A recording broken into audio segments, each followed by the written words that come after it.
Hello students, so we were studying the chapter biomolecules और इस chapter में अपन ने क्या देख लिया था, कार्बोहाइड्रेट के बारे में देख लिया था। ओके, पॉलीसैक्राइड्स, मोनोसैक्राइड्स, डाइसैक्राइड्स, इन सब के बारे में देख लिया। कल अपन ने विटामिन्स और अमाइनो एसिड प्रोटीन और अमाइनो एसिड कंप्लीट कर लिया है। आज अपन कौन सा टॉपिक देखेंगे? अपन एंजाइम के बारे में देखेंगे। ठीक है, तो अपनी लाइफ में बहुत सारी केमिकल रिएक्शंस होती हैं। लिविंग ऑर्गेनिज्म में बहुत सारी केमिकल रिएक्शन होती हैं, जैसे कि फूड का डाइजेशन करवाना, एब्जॉर्प्शन करवाने के बाद पर्टिकुलर मॉलिक्यूल का एब्जॉर्प्शन करवाना। ये नहीं कि जो अपने को ज़रूरी नहीं है उसका भी एब्जॉर्प्शन करवा लिया, जो अपने को ज़रूरी है उसका एब्जॉर्प्शन करवाने का, और फिर उसके बाद उसको एब्जॉर्ब करने के बाद क्या मिलना? एनर्जी, क्योंकि अपने को मेनली क्या चाहिए? एनर्जी चाहिए होती है। ठीक है, तो इसमें हर प्रोसेस एक सीक्वेंस के बाद होती है, मतलब सबका एक ऑर्डर होता है। मतलब फर्स्ट पे ये होगी, सेकंड पे ये होगी, उसका ऑर्डर होता है, सीक्वेंसली कंडीशन में होती है। ठीक है, और ये कुछ बॉडी के माइल्ड कंडीशन के ऊपर डिपेंड करती हैं। टेम्परेचर, प्रेशर, पीएच, ये क्या है वो सब पे डिपेंड करती हैं। ठीक है, और ये कुछ बायो कैटलिस्ट होते हैं, उनको क्या बोलते हैं? एंजाइम। एंजाइम अगर होगा तो वो क्या करता है? वो रिएक्शन को, वो पर्टिकुलर केमिकल रिएक्शन को बहुत फास्ट करवा देता है। तो अपने को कम समय में जल्दी वो रिएक्शन कंप्लीट हो जाती है और अपने को वो जो इफ़ेक्ट मिलना है, जल्दी एनर्जी मिल सकती है। ठीक है, सारे एंजाइम जो होते हैं वो क्या होते हैं? Globular protein. मतलब एग्जैक्टली सारे नहीं, मतलब माना जाता है कि मोस्टली जितने एंजाइम हैं वो क्या है? ग्लोब्यूलर प्रोटीन है। ग्लोब्यूलर प्रोटीन अपन देख चुके हैं ना। एंजाइम हर रिएक्शन के लिए स्पेसिफिक होता है। मतलब अगर एक एंजाइम किसी रिएक्शन को कैटेलाइज कर रहा है तो वो रिएक्शन बस उसी एंजाइम से कैटेलाइज होगी, दूसरे एंजाइम से कैटेलाइज नहीं होगी। वो अपने पर्टिकुलर सबस्ट्रेट को भी पहचान सकता है। ठीक है, अब एंजाइम को नाम कैसे देते हैं?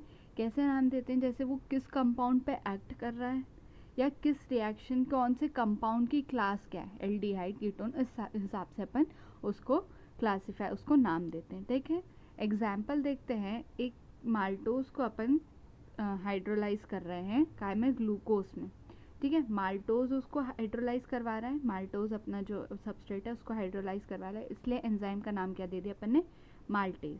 ओके, और कुछ कभी कभी एंजाइम को रिएक्शन के बेसिस पे भी नाम दिया जाता है। मतलब वो रिएक्शन किस टाइप की करवा रहा है उस बेसिस पे भी नाम दिया जाता है। जैसे कई बार कुछ एंजाइम्स ऐसे होते हैं जो ऑक्सीडेशन करवाते हैं एक पर्टिकुलर सब्सटेंस का, और उसी रिएक्शन के दूसरे सब्सटेंस का क्या करवा देते हैं? रिडक्शन करवा देते हैं। तो ये क्या करवा दिया उन्हें? ऑक्सीडेशन और रिडक्शन साइमल्टेनियसली करवा दिया, रिडॉक्स रिएक्शन हो गया।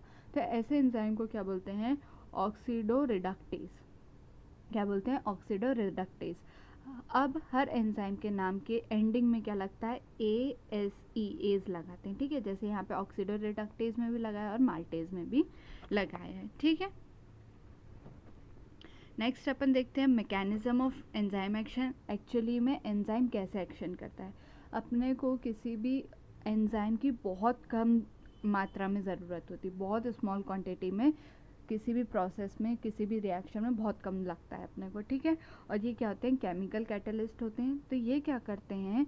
जो अपना एक्टिवेशन एनर्जी है, मतलब कितने पे वो सबस्ट्रेट रिएक्ट करके कहाँ पे रिएक्शन बना देगा, मतलब प्रोडक्ट बना के देगा, उस एनर्जी को, एक्साइटेशन एनर्जी, जो एक्टिवेशन एनर्जी है, उसको कम कर देता है। तो वो ईजिली, जल्दी से क्या करता है? प्रोडक्ट में कन्वर्ट हो जाता है सबस्ट्रेट। ठीक है, तो ये एक्टिवेशन एनर्जी कम करता है। यहाँ पे एक एग्जांपल दिया हुआ है, आप एक बार पढ़ लेना। ठीक है, बाकी का उसका एंजाइम एक्शन का डिटेल्ड एक्शन अपन यूनिट 5 में पढ़ेंगे।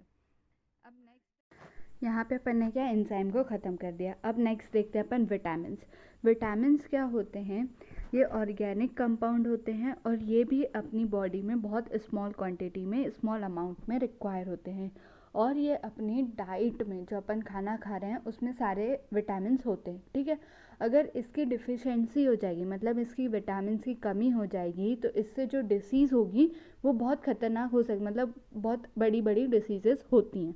भले ये छोटी क्वांटिटी में लग रहा है, पर इसकी अगर कमी हो जाएगी तो क्या अपने को डिसीज़ बहुत बड़ी हो सकती है। ठीक है, और ऐसे कंपाउंड्स को क्या बोलते हैं? विटामिन्स। और हर विटामिन, ये नहीं है कि सारे विटामिन एक ही डिसीज़ करवाते हैं, हर विटामिन की स्पेसिफिक डिसीज़ होती है। अगर किसी का एक का डिफिशियंसी हो रहा है तो वो नाइट ब्लाइंडनेस ही करवाएगा, ये नहीं कि वो बेरी बेरी करवा दे। विटामिन बी बेरी बेरी करवाएगा, ना कि ए बेरी बेरी, ठीक है। तो स्पेसिफिक डिसीज़ होता है इनका, ठीक है।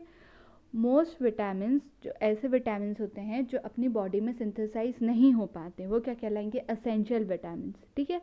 वैसे तो अपने को बाहर से लेना पड़ता है विटामिन, अपनी बॉडी में विटामिन सिंथेसाइज नहीं होते इतने, पर कुछ अपनी गट्स में बैक्टीरियाज होते हैं। गट मतलब जो अपनी इंटेस्टाइनल ट्रैक्ट है, वहाँ पे इंटेस्टाइन में, वहाँ पे कुछ बैक्टीरिया होते हैं, वो कुछ विटामिन को क्या कर सकते हैं, सिंथेसाइज कर सकते हैं, पर वो सारे को सिंथेसाइज नहीं कर सकते।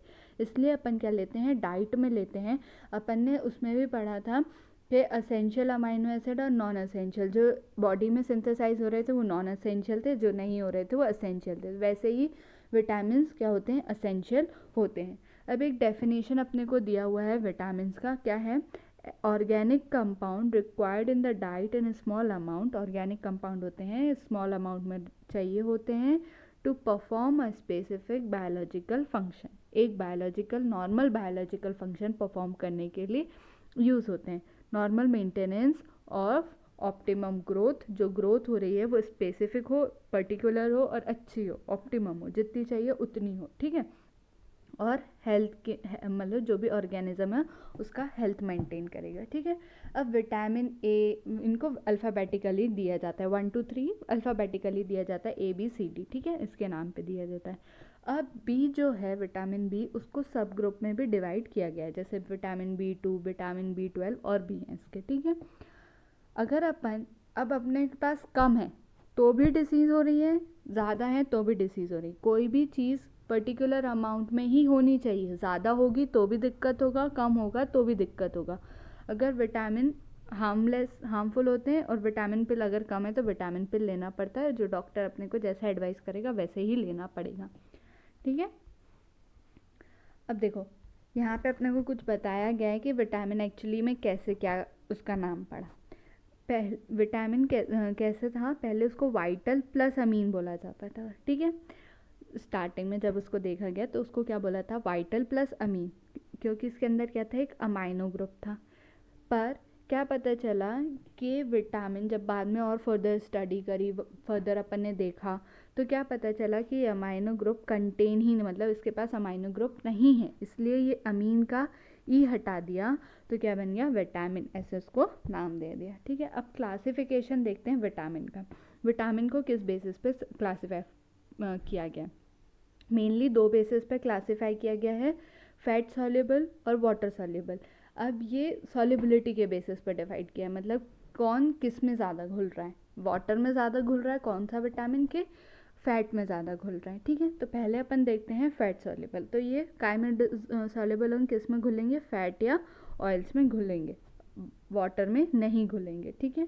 इसमें कौन कौन से आते हैं, विटामिन ए, डी, ई, के, ओके। ये क्या होते हैं, फैट सॉल्युबल होते हैं, और ये मेनली कहाँ, लिवर और एडिपोज टिश्यू में अपने स्टोर रहेंगे, जहाँ पे फैट ज़्यादा होता है वहाँ पे ये स्टोर्ड रहेंगे, ठीक है। और फिर होता है वाटर सॉल्युबल। वाटर सॉल्युबल में बी वाले जितने हैं वो इसमें आएंगे, और सी वाले आते हैं वाटर सॉल्युबल में, ठीक है। और ये वाटर में इजीली फैट में डिजॉल्व नहीं होंगे। अब वाटर सॉल्युबल जो अपने विटामिन हैं वो अपने को मतलब कंटिन्यूसली रेगुलरली प्रोवाइड करते रहना पड़ेगा बॉडी को। क्यों, क्योंकि ये स्टोर नहीं होते अपनी बॉडी में, क्योंकि ये एक्सक्रीट हो जाते हैं, पानी एक्सक्रीट होता रहता है, इसलिए ये स्टोर नहीं होते, वाटर सॉल्युबल है, इसलिए अपने को कंटिन्यूसली देना पड़ता है। इनकी डिफिशियंसी नहीं होना चाहिए, अपने डाइट में ये पर्टिकुलर अमाउंट में होना ही चाहिए, ठीक है। पर विटामिन B12 जो है वो क्या होता है, अपनी बॉडी में स्टोर हो सकता है, बाकी के नहीं हो सकते, ठीक है। तो कुछ इंपॉर्टेंट विटामिन और उनके सोर्स कहाँ से मिलते हैं, उनका डिसीज़ क्या है, वो सब दिया हुआ है आपको इस टेबल में। तो ये देखते हैं अपन, ठीक है। विटामिन ए से क्या होता है, ज़ेरप्थेल्मिया और नाइट ब्लाइंडनेस, ठीक है। विटामिन B1, ये इनके केमिकल नेम दिए हुए हैं, ये याद करना है आपको, ठीक है। विटामिन B1 का क्या है, थायामीन, इससे क्या होगी, berry berry. Vitamin B2 riboflavin, इससे क्या होगा, क्लियोसिस, ठीक है। ये क्या होता है, जो अपने माउथ के कॉर्नर्स में होता है, तो यहाँ पे एक फिशर टाइप बन जाता है, होंठ कट जाते हैं, ठीक है, अंदर तक के, माउथ ब्रॉड ओपन होने लगता है। B6 पेरोडॉक्सिन, इससे क्या होता है, कॉन्वर्शन। फिर नेक्स्ट B12 से क्या होता है, परनीशियस एनीमिया, इसमें क्या होता है, आरबीसी की डिफिशियंसी हो जाती है, मतलब आरबीसी कम हो जाता है, हीमोग्लोबिन कम रहता है। C एस्कॉर्बिक एसिड, इससे क्या होता है, स्कर्वी। विटामिन डी तो सबको पता है, रिकेट्स होता है, इससे बोन डिफॉर्मेशन हो जाता है, ठीक है। विटामिन ई से क्या होता है, एंटी फर्टिलिटी, फर्टिलिटी का मतलब ये फर्टिलिटी कम करवाता है, मस्कुलर वीकनेस, आरबीसी फटीग वगैरह करवाता है। विटामिन के से क्या होता है, इंक्रीज ब्लड क्लॉटिंग टाइम, मतलब जो इतनी देर में ब्लड को क्लॉट होना है उससे ज़्यादा ये क्लॉटिंग टाइम दे देता है। मतलब अगर अपने को कुछ घाव लग गया है तो मान लो कि 2 मिनट में वहाँ पे क्लॉट बनना है, अगर विटामिन के का कमी है तो वो क्लॉट धीरे बनेगा, उसकी वजह से अपना ब्लड लॉस ज़्यादा हो सकता है, ठीक है। तो अब नेक्स्ट वीडियो में अपन किसके बारे में देखेंगे, न्यूक्लिक एसिड के बारे में देखेंगे। Okay, thank you.